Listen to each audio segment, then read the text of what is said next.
Shalom, selamat pagi menjelang siang. Selamat berjumpa kembali semua jemaat-jemaat yang kasih Tuhan.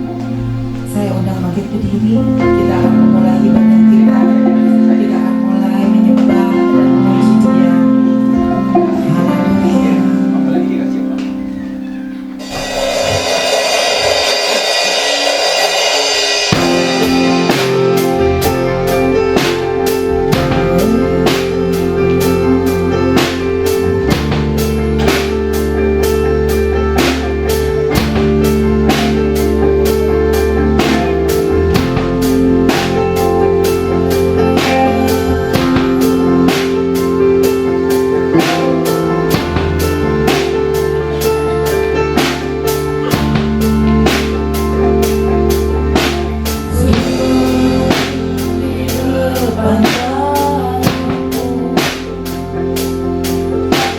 Imam besar aku,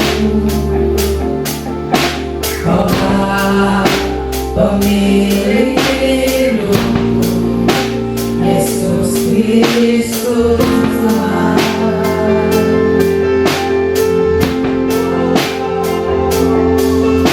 Sujud di depan kamu,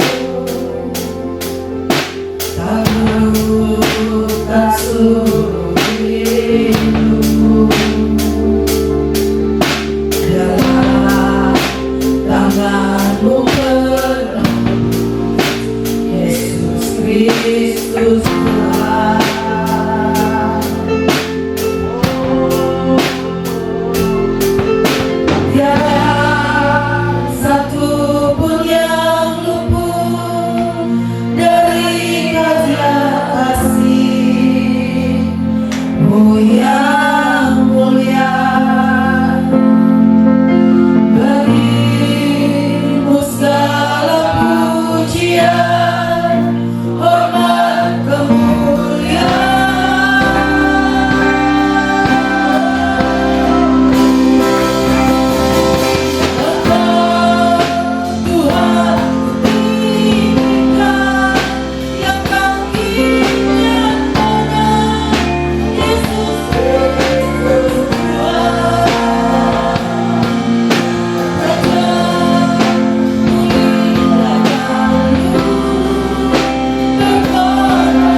Hari ini kami datang ke rumah Tuhan untuk menyembah-Mu.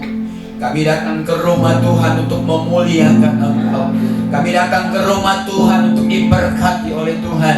Kami datang ke rumah Tuhan untuk merasakan, untuk menerima kemuliaan di tengah-tengah hidup kami. Kami tahu kehadiran-Mu akan mengubahkan kami. Kehadiran-Mu akan memulihkan kami. Kehadiran-Mu akan membawa mujizat dalam hidup kami. Kami mau ibadah ini menjadi ibadah yang luar biasa, ibadah yang menginspirasi, ibadah yang mengubahkan kami, ibadah yang terus meneguhkan kami semakin mencintai dan mengasihi Engkau. Biarkan kami semua diberkati Tuhan. Tidak ada satupun yang tidak diberkati, dijamah dan merasakan kehadiran-Mu di pada pagi hari ini, di ibadah yang kedua ini. Hamba berdoa pada pagi hari ini, seluruh hamba-hamba-Mu yang melayani kami, seluruh jemaat-Mu, baik yang sudah ada di ruangan ini, baik yang ada di ruangan atas, baik mereka yang masih dalam perjalanan, ketika kami sama-sama di ruangan ini akan sama-sama mempermuliakan Engkau. Kami tahu Tuhan, biarkan nama-Mu dan Engkau disenangkan dalam ibadah kami. Di dalam nama Bapa, Putra dan Roh Kudus, hamba serahkan sepenuhnya ibadah ini hanya ke dalam tangan-Mu. Haleluya. Amin. Amin. Masih tetap berdiri. Semua siap untuk menjadi pemenang. Semua siap untuk menjadi saksi Kristus. Mari kita lebih semangat lagi memuji lagu ini.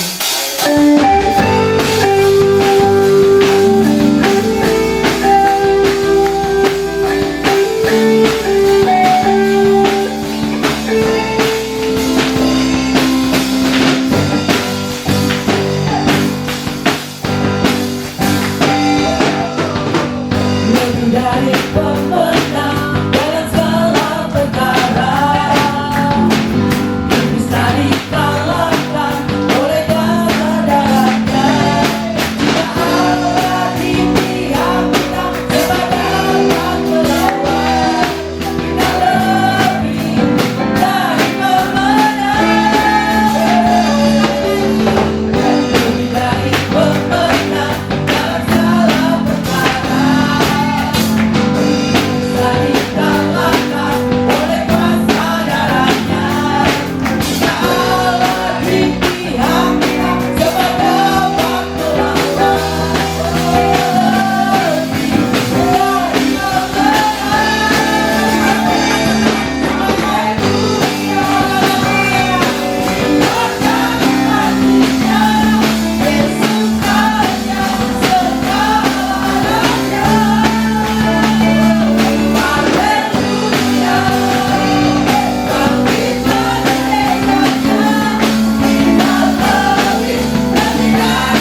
saudara, kita akan masuk sebentar lagi, kita akan mendengarkan firman Tuhan. Terima kasih Tuhan, terima kasih Bapak. Engkau tahu segala pikiran kami Tuhan. Jalan-jalanmu tidak pernah terselami bagi kami. Kau yang terbesar bagi kami semua. Terima kasih Tuhan.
pada pagi hari ini hati kami kembali dipersiapkan untuk mendengarkan kebenaran firman Tuhan.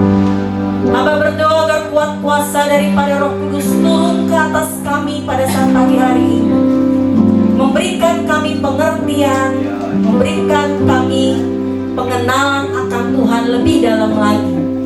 Hamba berdoa agar Roh Kudus menguasai kami pribadi lepas pribadi, menaklukkan setiap hati kepada Kristus, merubuhkan setiap benteng yang dibangun oleh keangkuhan hidup manusia dan menaklukkannya kepada Kristus.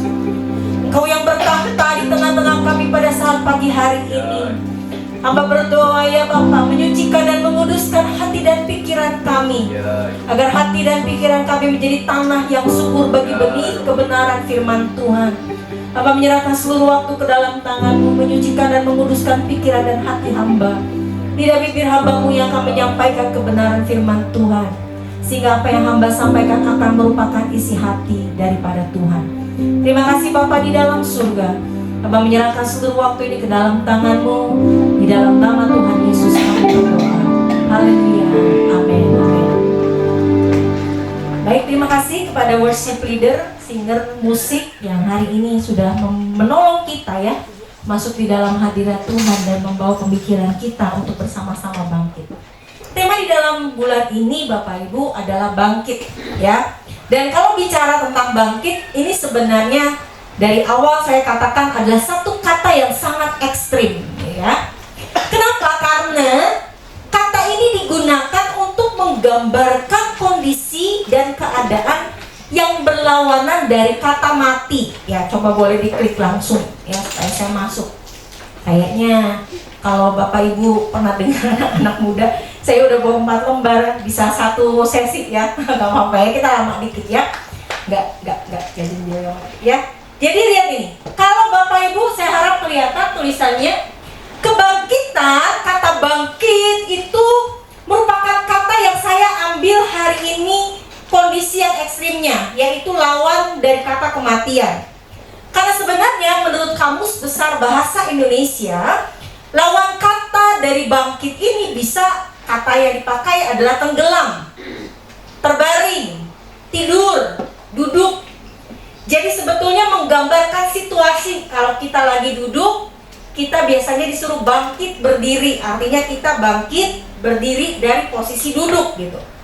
Kalau kita tenggelam gitu ya, tenggelam, saya juga nggak tahu kenapa dipakai kata bangkit. Mungkin tenggelam itu karena dalam posisi yang lebih bawah gitu ya. Terus terbaring, kita bangun, bangkit dari tidur kita. Walaupun kata ini jadi terdengar aneh, tapi Bapak Ibu Saudara harus tahu ini. Jadi kalau kita bisa bangkit, maka ini adalah kondisi ekstrim, saya katakan, yang dapat dialami seseorang. Dan saya melihat bahwa sebetulnya konsep itu apa ya? Cara berpikir tentang bangkit itu yang paling nyata, yang paling betul-betul bisa ada faktanya, bisa dikerjakan dan dilakukan, itu hanya ada di dalam konsep kekristenan. Jadi kalau Bapak Ibu belajar tentang kata bangkit dari kepercayaan yang lain, dari hal-hal yang lain, maka kondisi yang biasa mereka gambarkan adalah kondisi yang tidur, gitu ya. Kondisi yang mungkin rohnya yang tidak ada lagi, rohnya tidur, gitu ya. Jadi mereka tidak punya gambaran yang selengkap daripada konsep yang ada di dalam kekristenan. Dan itulah sebabnya saya katakan kebangkitan, karena konsep ini memiliki sumber utama kekristenan adalah kebangkitan Kristus, maka akan menjadi jaminan orang percaya untuk menang dan jaminan untuk hidup yang kekal. Jadi saudara harus berangkat dan beranjak dari titik itu. Dan kalau Bapak Ibu perhatikan, makanya saya hari ini mengambil satu kondisi yang ekstrimnya. Coba boleh diklik. Saya bilang gini, mati, itulah sebabnya apa arti mati? Kita harus tahu dulu. Sebelum saudara dan saya bangkit, kita harus tahu dulu apa arti mati. Mati itu artinya tidak ada kehidupan. kehidupan sederhana sebetulnya. Nafas, detak jantung, denyut nadinya udah nggak ada. Kalau orang yang mati berarti badannya dingin, gak bisa lagi bergerak. Ya, yang kedua, kaku terbaring, berhentinya fungsi organ tubuh. Dan Bapak Ibu, ada beberapa arti dari kematian ini yang membuat saya agak takut. Kenapa? Karena pada saat fungsi organ tubuh kita, jadi jantungnya nggak bergerak lagi, otaknya nggak bekerja, terus paru-paru kita nggak kembang kempis, nggak bisa nafas, terus di tangan kita yang biasanya ada dek dek dek dek dek dek begitu ya, denyut nadinya nggak ada, maka Bapak Ibu, tubuh kita akan mengalami pembusukan, ya, terputus dari dunia kehidupan secara jasmani. Jadi dunia yang saat ini kita lihat ada dunia jasmani. Kenapa? Karena Bapak Ibu bisa melihat tubuh saya, gitu ya. Kalau kita secara roh dan jiwa, kita tidak ada lagi dalam kehidupan fisik. Jadi kehidupan ini. Sehingga sebetulnya kita, makanya saya yang kelima itu, tidak dapat berhubungan dengan orang-orang yang hidup di dalam dunia sekarang ini. Saudara harus tahu bahwa orang paling takut mati. Ya, semua orang bertanya-tanya dan takut terhadap kemungkinan kematian. Tapi bagi saya yang lebih menakutkan itu bukan kematian Bapak Ibu, tapi kita menjadi orang yang setengah mati. Apa artinya setengah mati? Coba diklik. Setengah mati itu artinya masih hidup, tapi bertingkah laku itu sudah seperti orang mati. Kenapa? Karena menyerah, karena putus asa. Setengah mati artinya masih hidup, tapi udah segala sesuatunya seperti orang mati. Orang-orang yang menyerah terhadap hidupnya, menyerah terhadap pergumulan-pergumulan yang dihadapinya, menyerah terhadap kesulitan yang dialaminya, menyerah terhadap kondisi yang dialaminya sekarang. Akibatnya saya bilang orang ini, orang yang setengah mati itu masih hidup. Jadi kalau kita bicara tentang orang mati, kita nggak bisa Bapak Ibu, karena kita nggak bisa lagi sentuh dan jamah mereka. Tapi Bapak Ibu harus tahu, banyak orang yang hidupnya setengah mati. Kenapa? Karena mereka masih hidup, tapi bertindak dan bertingkah laku seperti orang mati. Mereka nggak merasa tidak punya masa depan, tidak punya kehidupan, tidak punya harapan, tidak ada yang bisa dibanggakan. Ada satu ketakutan tidak eksis. Tidak eksis itu artinya keberadaannya tidak diperhitungkan orang, merasa tidak dapat memperbaiki apapun. Saya berharap waktu saya bawakan ini, Bapak Ibu bukan termasuk orang yang di dalamnya, tapi bisa memberitahu kepada orang-orang yang di luar sana bahwa buat orang-orang yang setengah mati ini, gitu ya, ada satu harapan yang besar di dalam Tuhan Yesus. Mengapa? Karena orang yang setengah mati ini akibatnya menjalani hidup semau gue, bahasanya, sembrono, sembarangan, tidak merasa ada tanggung jawabnya. Bahaya nggak? Bahaya, ya kan? Kalau orang seperti ini, seandainya bekerja, ya bekerja saja tanpa passion, tanpa gairah. Hidup tanpa gairah. Kuliah atau sekolah tanpa gairah. Semua dijalani begitu saja, flat, datar. Mengapa? Karena mungkin ada beratnya tekanan hidup, beratnya masalah, dan ada tekanan yang dihadapi. Dan Bapak Ibu Saudara, mungkin orang-orang seperti ini merasa tidak berdaya untuk mengerjakan dan melakukan sesuatu yang baru untuk mengubahkan kondisi atau posisi mereka. Saya tidak tahu bagaimana dengan Bapak Ibu Saudara, tapi bagi saya lebih berbahaya yang ini. Artinya kalau saudara bangun pagi hari, saudara coba gini, ting, mandi, topi, pergi. Kok pakai baju dulu ya mandi, gosok gigi. Ngelap pakai handuk, pakai baju dulu, mungkin sarapan dulu, baru pergi. Kerja. Terus pulang lagi. Udah sampai rumah, makan. Nonton sebentar, tidur. Bangun lagi. Dan seperti itu. Tapi saudara, ini adalah satu yang tadi saya bilang, kondisi yang betul-betul berbahaya. Karena saudara menjalani semuanya itu seperti yang tadi saya bilang, merasa ya udah berjalan begitu saja. Hidupnya ya udah flat begitu saja, sembrono, sembarangan. Bahkan ada beberapa yang membiarkan begitu saja. Apa yang terjadi, terjadilah. Tapi saudara, ada satu berita yang sangat luar biasa berbicara tentang bangkit ini. Dan seperti yang tadi saya bilang, karena konsep yang ada itu hanya ada di dalam kekristenan, maka saudara, PR saya harus baca di dalam 1 Korintus pasal ke-15. Mari nanti Bapak Ibu baca di rumah. Hari ini buka saja Alkitabnya di dalam 1 Korintus 15. Karena ayatnya, semua ayatnya akan saya ambil dari situ. Coba diklik. Saya bilang gini, ada satu berita yang sangat mengguncangkan dan menggembirakan Bapak Ibu, bahwa kebangkitan Kristus adalah dasar dan kekuatan bagi orang percaya untuk bangkit. Seperti yang tadi saya bilang, artinya kalau saudara, Bapak Ibu saudara ada mengalami masalah, ada mengalami pergumulan, tekanan hidup yang berat, saudara harus tahu bahwa saudara punya Kristus yang sudah bangkit. Dan di dalam 1 Korintus pasal 15, it just ain't enough. Itu sudah cukup. Gak perlu ada tambahan yang lain. Karena kebangkitan Kristus itu akan menjadi dasar, akan menjadi kekuatan bagi orang percaya untuk bangkit. Kalau Bapak Ibu Saudara perhatikan, coba diklik, boleh diklik. Kebangkitan Kristus memberitahukan kepada kita bahwa Kristus itu sudah membuat bertekuk lutut. Bukan hanya bertekuk lutut, tapi dia menginjak-injak 3 perkara ini Bapak Ibu.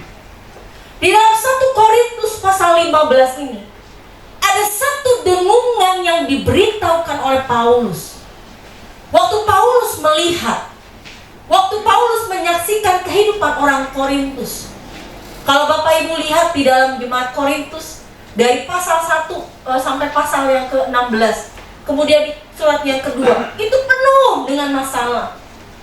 Tapi Paulus mendasarinya bahwa ketika kebangkitan Kristus itu menjadi satu hal yang nyata, satu hal fakta, satu hal yang terjadi, satu hal yang betul-betul seharusnya dialami oleh orang percaya. Mengapa Bapak Ibu? Kalau Bapak Ibu perhatikan, di dalam 1 Korintus ini ada beberapa kata yang dipakai untuk bangkit. Yang pertama artinya adalah waspada dan melakukan sesuatu. Waspada itu artinya menjadi peka, memperhatikan segala sesuatu dan memberikan respon yang sesuai.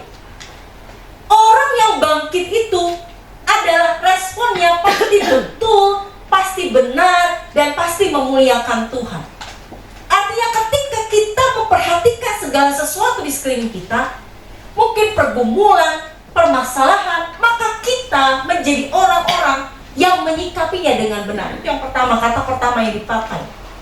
Kata yang kedua artinya bangun dari tidur, dari berbaring, dari penyakit, dari kematian, dari sikap ketidakarifan, dari kehancuran, dari ketidakjelasan.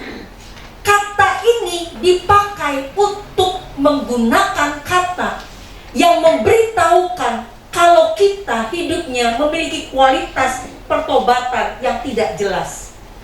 Kalau saudara lihat di dalam 3 hal ini, ada bagian yang kedua yang saya katakan tentang ikatan dosa. Ini menggambarkan gaya hidup yang kalau dia sebagai orang percaya, maka hidupnya seperti orang yang bukan orang percaya.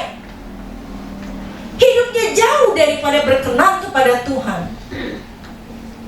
Hidupnya tidak menunjukkan bahwa ia telah bertobat, tidak menunjukkan bahwa ia telah meninggalkan dosa, melainkan tenggelam di dalamnya.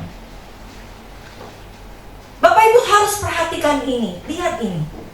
Ketika itulah sebabnya ketika gereja mula-mula memberitakan tentang Yesus yang bangkit dari kematian, Yesus yang mengalahkan maut, Yesus yang memberi pengharapan bagi orang yang percaya, itu menjadi sesuatu yang sangat menggemparkan. Mengapa? Karena konsep orang-orang pada masa itu, bangkit itu hanya identik dengan pergantian musim. Jadi kalau dewa, contohnya dewa yang menguasai musim semi, dia setelah musim dingin kan biasanya musim dingin, terus masuk musim semi. Jadi dewa musim dinginnya mati, dewa musim dinginnya bangkit, pergantian musim, hanya seperti itu. Tapi di dalam kekristenan ada pribadi yang bangkit. Ada Yesus yang bangkit. Ada Yesus yang betul-betul hidup.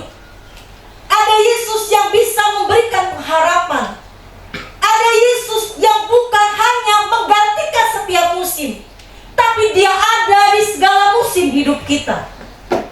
Dia tetap ada dan dia menguasai setiap musim. Bapak Ibu Saudara, itulah sebabnya kebangkitan bukan hanya identik dengan kuasa, tapi ada satu pengharapan yang besar. Ada sesuatu yang besar yang Tuhan telah siapkan, yang sedang disediakan dalam kehidupan kita. Dan saudara, kalau lihat dalam 3 hal ini, Tuhan itu yang pertama ditaklukkan adalah kutuk dosa, yaitu maut. Di dalam 1 Korintus pasal 15 ayat 56 sampai dengan ayat yang 57. Mari kita baca Bapak Ibu. Kita baca bersama. 1 Korintus pasal yang ke-15 ayat 56 sampai 57. Kita baca bersama ya dengan suara yang keras. 1, 2, 3. Sebab maut ialah dosa, dan kuasa dosa ialah hukum Taurat. Tetapi syukur kepada Allah yang telah memberikan kepada kita kemenangan oleh Yesus Kristus Tuhan kita. Bapak Ibu harus tahu, kebangkitan Kristus memberitahu kepada kita bahwa kutuk dosa maut itu bukan lagi menjadi hal yang menakutkan. Harusnya kalau kita percaya sungguh kepada Kristus, kita tidak takut mati. Karena setelah Kristus bangkit, kita tahu bahwa di balik kematian ada kehidupan kekal bersama dengan Dia.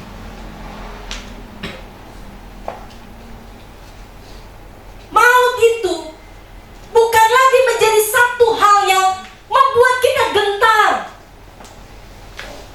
seperti yang digembor-gemborkan sama siapa? Sama si iblis, sama si setan, sama si ular tua itu.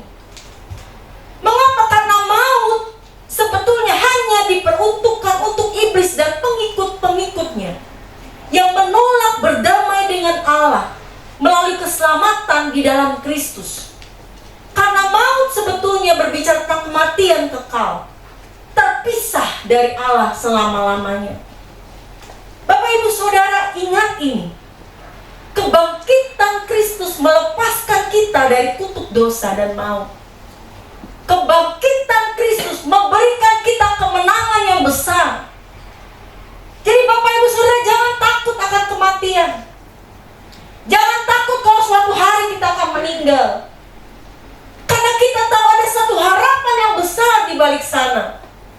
Kita tahu bahwa setiap apapun yang sedang dibisikkan oleh iblis, bahwa nanti kamu gak akan punya siapa-siapa, gak ada siapa-siapa, salah. Karena nanti yang akan menjemput kita adalah Yesus sendiri.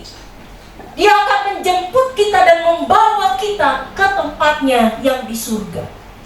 Dia yang mengatakan di Yohanes pasal 14 ayat 1, Di rumah Bapakku ada banyak tempat tinggal. Aku pergi untuk menyediakannya bagimu.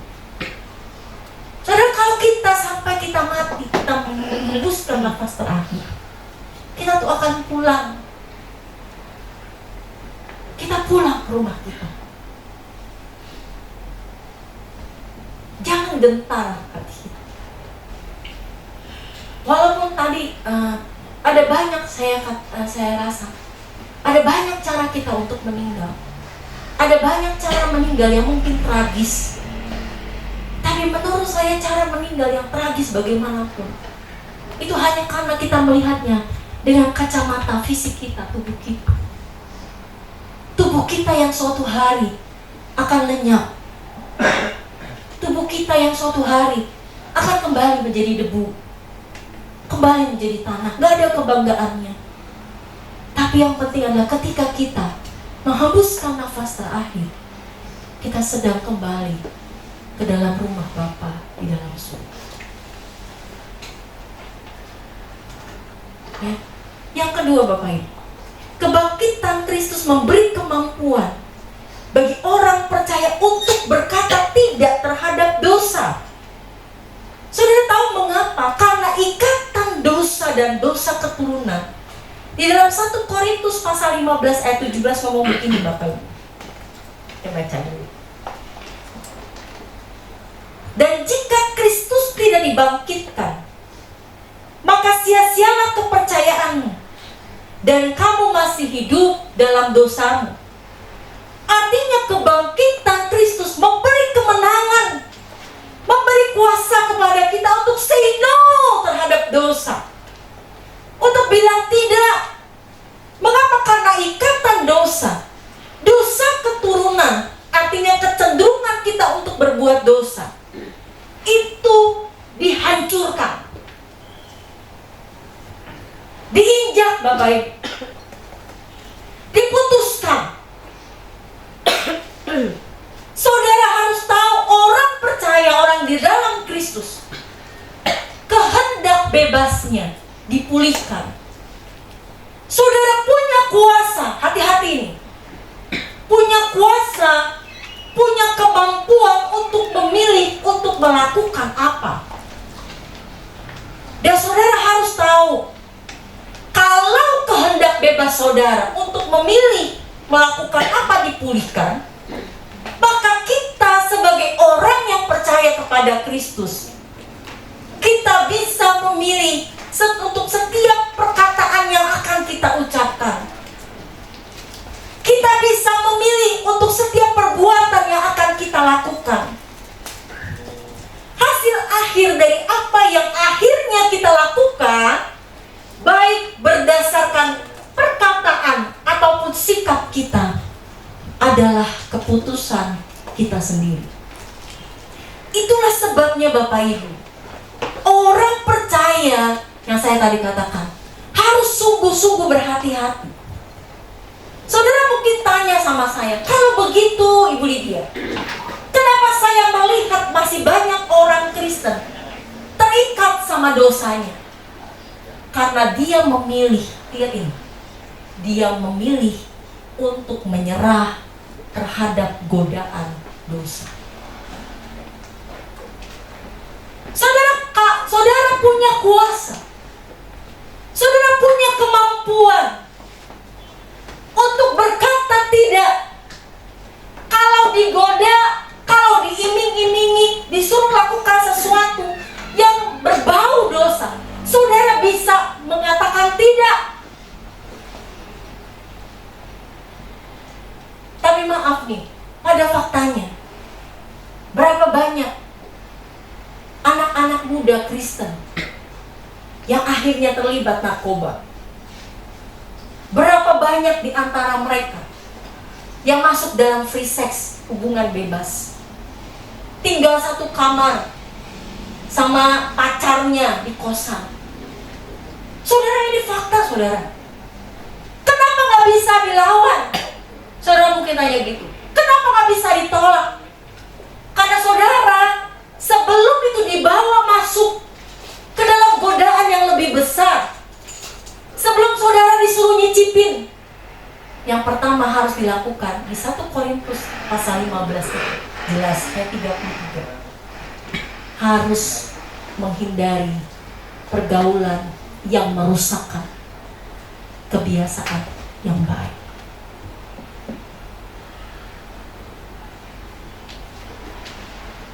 Hati-hati Bapak Ibu. Yang ketiga, kebangkitan Kristus memberikan satu pengharapan kepada kita. Kebangkitan Kristus memberitahukan kepada kita bahwa kematian bukanlah ending, bukan akhir segala sesuatu. Selalu ada harapan, selalu ada jalan keluar karena kita memiliki Kristus. Boleh diklik. Saudara, statement ini keluar dari pemikiran saya. Your great future is not depend on your situation today. It's depend on your hope in Christ Jesus. Artinya masa depan kita yang luar biasa, masa depan kita yang cerah tidak didasarkan pada situasi kita hari ini Bapak Ibu, tapi itu bergantung pada berapa besar pengharapanmu di dalam Kristus.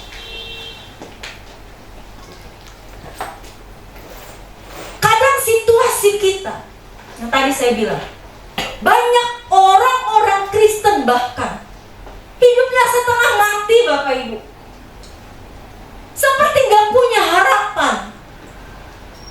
Kalau sudah ada di dalam keluarga yang terus-menerus bertengkar, menyerah, gak punya harapan.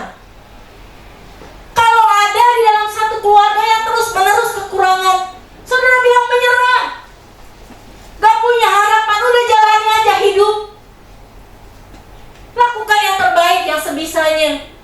Tapi hari ini saudara harus tahu bahwa your great future is depend on your hope in Christ Jesus. Harapan kita, masa depan kita hanya ada di dalam tangan Kristus Yesus sepenuhnya. Situasimu hari ini mungkin tidak menguntungkan. Apalagi banyak orang mendasarkan, menghakimi kita, menilai kita berdasarkan apa yang mereka lihat pada hari ini. Hal inilah yang membuat banyak orang merasa kesulitan untuk dapat mengatur hidup mereka. Kadang mereka merasa tidak berdaya. Kadang kita mungkin merasa setengah mati. Kita mungkin tidak punya harapan. Kita tidak punya kekuatan untuk menjalani hidup kita, menjalani hari-hari kita, meraih masa depan kita. Saudara, jangan menyerah, karena masa depanmu tergantung harapanmu di dalam Kristus. Apalagi kalau saudara lihat setelah masa pandemi COVID ini, saudara harus tahu bahwa situasi perekonomian tidak langsung membaik Bapak Ibu, tidak bisa langsung pulih. Ada beberapa usaha yang malah jadi kolaps karena mereka nggak punya dana cadangan tuh nggak punya. Udah survive itu berusaha bertahan hidup di masa pandemi. Mereka masuk sudah masa pandemi, semua persediaan mereka habis. Tapi dengar ini, kita masih punya satu jalan keluar ketika kita datang pada Kristus. Kita masih punya pintu yang terbuka, yaitu pintu yang ke atas. Kita tidak stuck, kita tidak berhenti. Kita bukan orang yang tidak punya pengharapan. Kita bukan orang yang hidup tetapi mati. Tapi kita orang-orang yang punya harapan di dalam Kristus. Itulah sebabnya Bapak Ibu, saya mau cepat. Di dalam 1 Korintus pasal 15 ayat 58. Apa yang harus saya lakukan Bapak Ibu? Mungkin saudara bertanya pada saya. Apa yang harus saya kerjakan? Ada 2 yang harus Bapak Ibu kerjakan. Kita baca dulu bersama di dalam 1 Korintus pasal 15 ayat 58. Baca dengan suara yang keras. 1, 2, 3. Karena itu saudara-saudaraku yang kekasih, berdirilah teguh, jangan goyah, dan giatlah selalu dalam pekerjaan Tuhan. Sebab kamu tahu bahwa dalam persekutuan dengan Tuhan, jerih payahmu tidak sia-sia.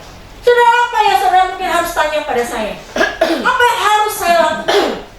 Saudara, bangkit hari ini yang saudara pelajari. Pertama, saudara harus berdiri teguh. Boleh diklik langsung saja. Berdiri teguh artinya meletakkan iman kita penuh di dalam Kristus apapun yang terjadi. Tidak menyerah dengan kondisi sementara yang kita alami. Lihat kata sementara Bapak Ibu. Lihat kata iman kita yang penuh. Lihat apapun yang terjadi Bapak Ibu. Jangan menyerah. Kenapa? Karena kondisi yang kita alami adalah kondisi sementara. Tapi hati-hati.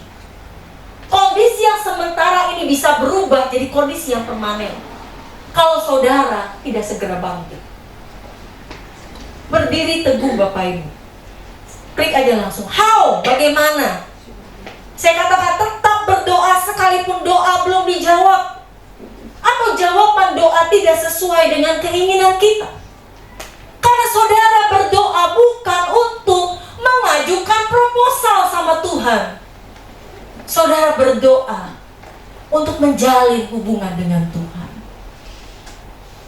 Saya pernah katakan dalam satu SRC, doa itu menarik kuasa Tuhan turun ke atas hidup kita. Doa itu membawa Tuhan matanya tertuju pada kita, saudara. Jadi kalau selama ini saudara berdoa hanya berdasarkan proposal belaka, datang sama Tuhan, mulai ubah tujuanmu, mulai ubah setiap apapun yang kau lakukan di dalam doa Bapak Ibu. Mengapa pada saat berdoa minta Tuhan kuasai hidup saya dengan kuasa-Mu, naungi hidup saya dengan kekuatan-Mu. Tolong saya supaya saya bisa mengambil keputusan dengan benar. Tolong saya untuk dapat menjalani hari dengan benar. Tolong saya untuk dekat dengan-Mu. Arahkan mata-Mu tertuju pada saya. Saudara tahu itu doa yang akan mengubah hidupmu Bapak Ibu. Bukan doa yang hanya mengajukan proposal.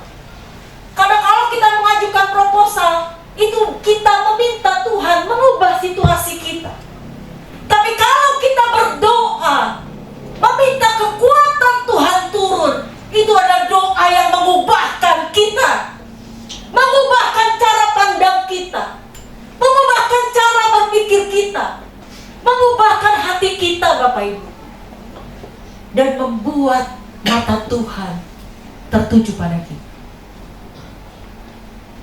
Bagaimana caranya kita berdiri teguh? Tetaplah beribadah dan melayani walaupun tantangan berat dan banyak masalah. Saya mau cerita tentang Sadrah, Meshach, dan Abednego. Kemarin di salah satu esensi saya share cerita ini. Bapak Ibu, yang menarik dalam cerita Sadrah, Meshach, dan Abednego, mereka bertiga ini adalah temannya Daniel. Mereka berempat dipilih oleh Raja Babel, Nebukadnezar. Tapi Daniel itu dipilih untuk mendampingi raja. Sedangkan Misael, Hananya, dan Asaria ini, Sadrah, Meshach, dan Abednego, itu dipilih untuk memimpin daerah-daerah. Akibatnya adalah pada waktu raja membuat satu patung yang besar, semua rakyat di daerah itu harus sujud menyembah kepada patung itu. Saudara kalau baca kitab Daniel, saudara akan bertanya, di mana Daniel?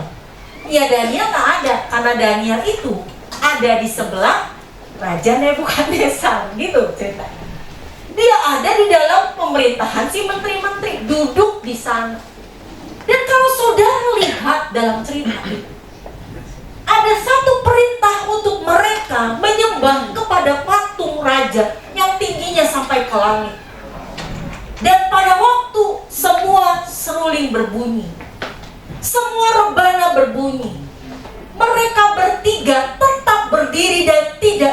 sujud menyembah kepada patung itu. Padahal kalau mereka tidak sujud menyembah, mereka akan dimasukkan ke dalam dapur perapian yang menyala. Tapi saudara tahu apa yang dikatakan oleh Sadrak, Mesak, dan Abednego? Di dalam Daniel pasal 3 ayat 17 dikatakan, sekalipun Tuhan kami tidak melepaskan kami dari tangan Tuanku Raja. Maksudnya kami akan tetap dimasukkan ke dalam dapur perapian yang menyala-nyala. Tuanku Raja perlu tahu, kami tidak akan menyembah patung Tuhan. Saudara, ini ketetapan hati.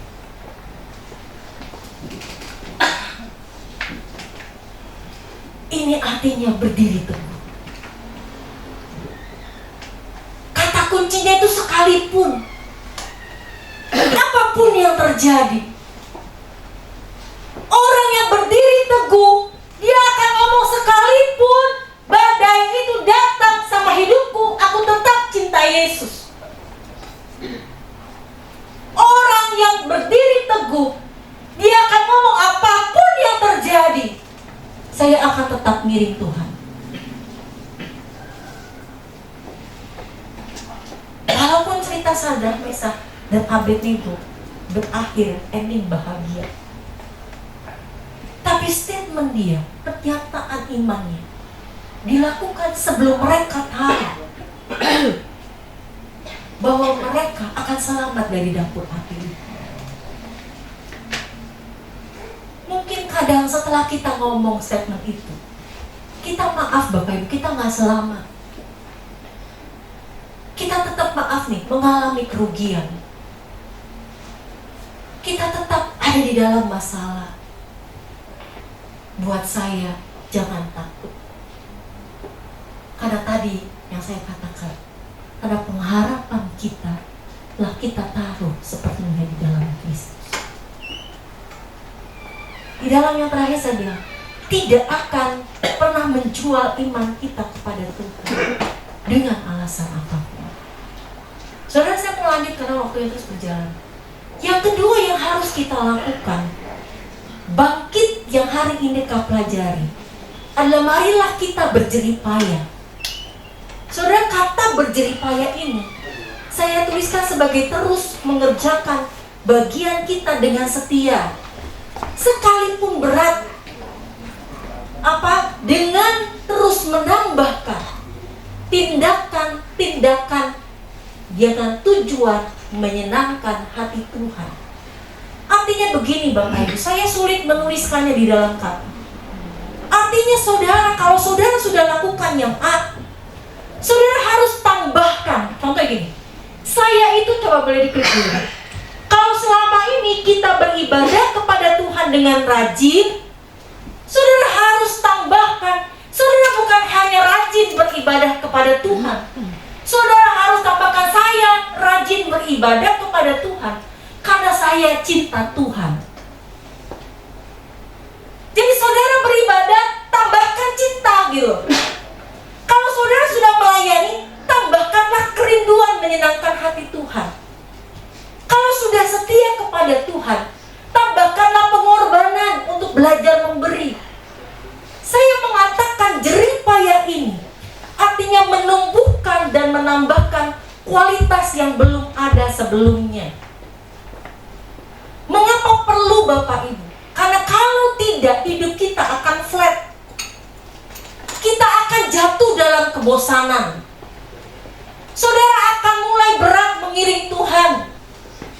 Kenapa? Karena tidak ada riak-riak yang indah yang mengikuti perjalanan kita. Kalau saudara saat ini sudah rajin pergi ke gereja, ngomong, hari ini saya mau mulai hari ini rajin pergi ke gereja. Saya mau ditambah dengan cinta Tuhan. Saya pergi ke gereja karena saya cinta Tuhan. Kalau saudara sudah lakukan yang terbaik, contohnya di dalam rumah tanggamu, di dalam keluargamu, saudara sudah melakukan yang terbaik, sudah bekerja mungkin sebagai seorang bapak, kemudian pulang, udah mencukupkan semua nafkah istri dan anak-anak. Saudara mulai tambahkan apa? Saya mau tambahkan memperhatikan anak-anak anak saya. Saudara, kenapa ini penting? Karena bangkit itu artinya adalah saudara menambahkan dan melakukan kualitas yang belum ada sebelumnya. Posisi imanmu, posisi karaktermu, posisi hati, posisi pikiranmu itu harus berada di dalam posisi yang hidup dan terus-menerus bergerak. Dalam 2 Petrus pasal yang pertama ayat yang ke-5 sampai dengan ayat yang ke-9 menggambarkan ini Bapak Ibu. Saya akan bacakan dengan cepat. Justru karena itu, kamu harus dengan sungguh-sungguh berusaha untuk menambahkan kepada iman kebajikan, dan kepada kebajikan pengetahuan, dan kepada pengetahuan penguasaan diri, kepada penguasaan diri ketekunan, dan kepada ketekunan kesalehan, dan kepada kesalehan kasih akan saudara-saudara, dan kasih akan saudara-saudara, kasih akan semua orang. Sebab apabila semua itu ada padamu dengan berlimpah-limpah, kamu akan dibuat menjadi apa? Giat, menjadi berhasil dalam pengenalanmu akan Yesus Kristus Tuhan kita. Tetapi barang siapa tidak memiliki semuanya itu, ia menjadi buta dan picik, karena ia lupa bahwa dosa-dosanya yang dahulu telah dihapuskan. Kalau saudara hari ini merasa putus asa, merasa banyak pergumulan, saudara mungkin sudah kepala jadi kaki, kaki jadi kepala, masih belum berhasil. Hari ini saya akan tambahkan satu cerita. Saya akan tutup dengan cerita tentang Daud. Waktu Daud, dia hampir dilempari batu sama anak buahnya sendiri.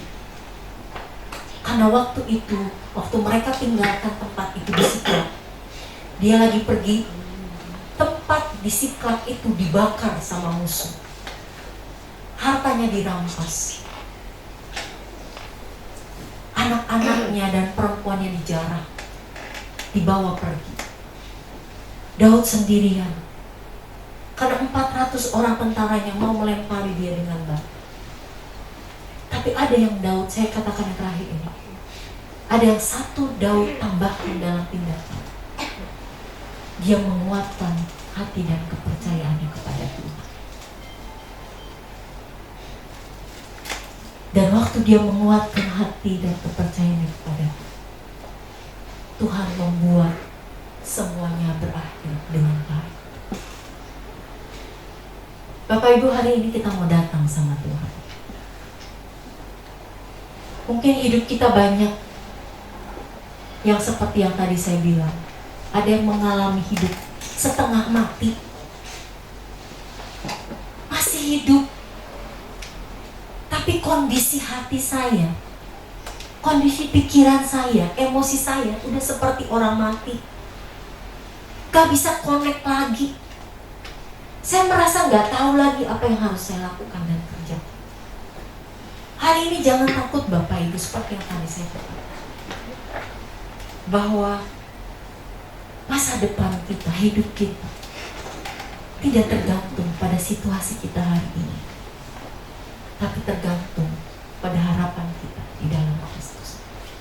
Berdiri bersama-sama dengan saya Bapak Ibu.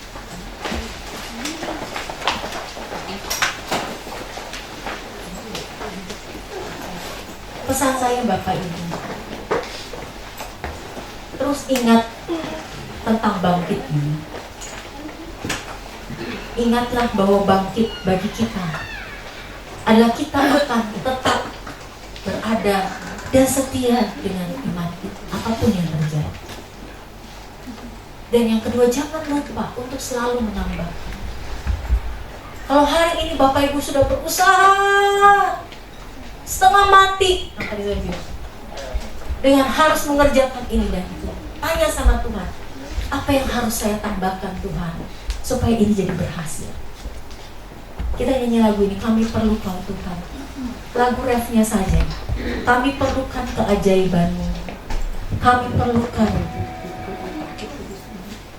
uluran tangan-Mu Tuhan. Kami tak dapat jalan sendiri. Kami perlu Kau Tuhan di dalam hidup kami. Bapak Ibu, kata bangkit ini ingat ya. Kekristenan mendasarkannya pada kebangkitan Kristus.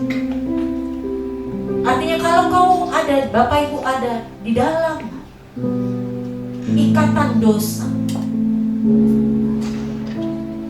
kita bisa bebaskan hanya ketika kita berserah pada Kristus. Dan ingatlah bahwa orang-orang yang percaya pada Kristus punya satu kehendak bebas, artinya bisa memilih. Waktu kita bingung memilih, tanya sama Tuhan. Tadi yang saya bilang, minta setiap pagi, arahkan matamu Tuhan kepada saya. Alirkan kuasa-Mu, kekuatan-Mu dalam hidup saya, supaya saya bisa memilih dan melakukan yang benar. Kalau kau tidak punya kekuatan untuk bangkit, hari ini tambahkan saja sedikit saja. Kalau udah gak punya semangat, tambahkan semangat di dalam hidupmu hari ini. Kalau kau gak punya cinta, tambahkan cinta dalam hidupmu hari ini. Kalau lagi suka marah-marah, minta tambahkan damai sejahtera dalam hatimu hari ini. Tambahkan terus, supaya kita menjadi orang yang hidup dan baru. Kami perlukan keajaiban. Kami perlukan keajaiban-Mu.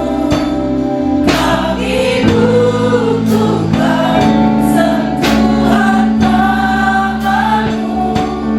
Kami tak dapat jalan sendiri. Kami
iman kami menjadi iman yang hidup, iman yang terus-menerus bergerak di dalam Engkau.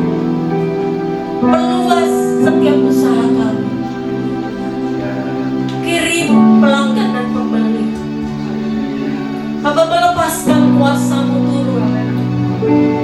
Tidak ada satu kutuk apapun, ikatan apapun yang ada di dalam pekerjaan kami, di dalam usaha kami. Hamba berdoa mengatakan di dalam nama Yesus, setiap kuasa kegelapan yang mungkin dikirim kepada usaha kami, hamba percaya Kau Tuhan sumber segala sesuatu dalam hidup kami. Kuasa dan kebangkitan-Mu cukup bagi kami untuk kami dapat menjadi orang-orang yang baik. Haleluya. Haleluya Yesus. Haleluya. Haleluya. Bapa, hari ini kami sangat menikmati firman-Mu hari ini, meneguhkan kami sungguh-sungguh.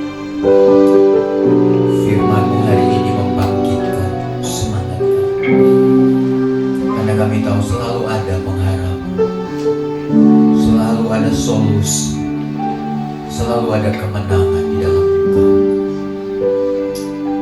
Terpujilah Kau Bapa. Terima kasih untuk firman-Mu yang membangunkan kami kembali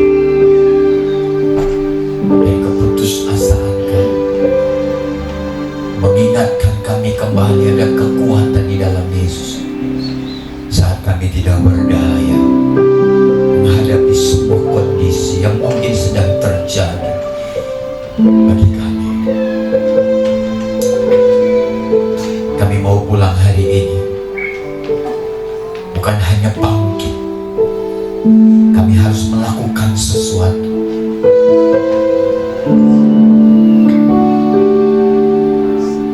Kami ingin melakukan sesuatu. Kami ingin bergerak. Kami ingin maju kembali.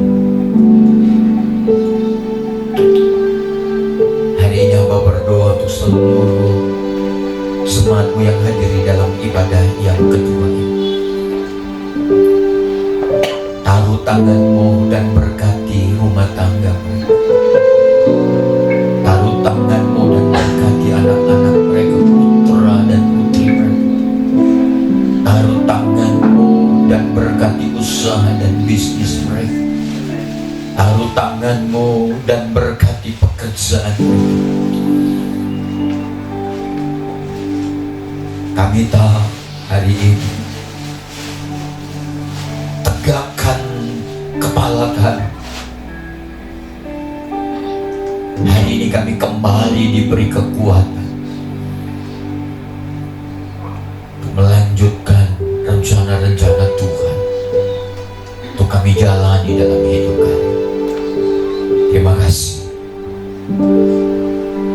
Kami akan pulang dan meninggalkan tempat ini. Berkati semua, berkati semua apapun yang kami lakukan dan kerjakan sepanjang minggu ke depan. Terpujilah Kau Bapa, dalam nama Yesus. Kami akan membawa persembahan kami juga setelah kami meninggalkan, ketika kami meninggalkan tempat ini. Arahkan hatimu kepada Tuhan. Sempurnakan berkat Tuhan sebelum engkau tinggalkan rumah Tuhan ini. Dan angkatlah tanganmu, karena tangan Tuhan sedang terangkat untuk memberkati engkau dan saya. Tuhan memberkati engkau dan melindungi engkau. Tuhan menyinari engkau dengan wajahnya dan memberi engkau kasih karunia. Tuhan sedang menghadapkan wajahnya kepadamu dan sedang memberi engkau damai sejahtera. Pulanglah kekasih-kekasih Tuhan. Ulanglah sahabat Tuhan. Ulanglah engkau anak-anak Tuhan. Ulanglah engkau umat Tuhan.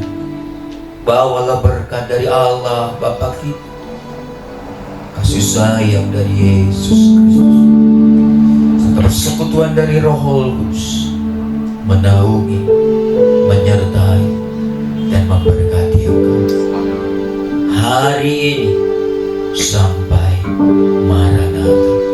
Haleluya. Mari kita yang percaya katakan amin. Berkati saudara, shalom.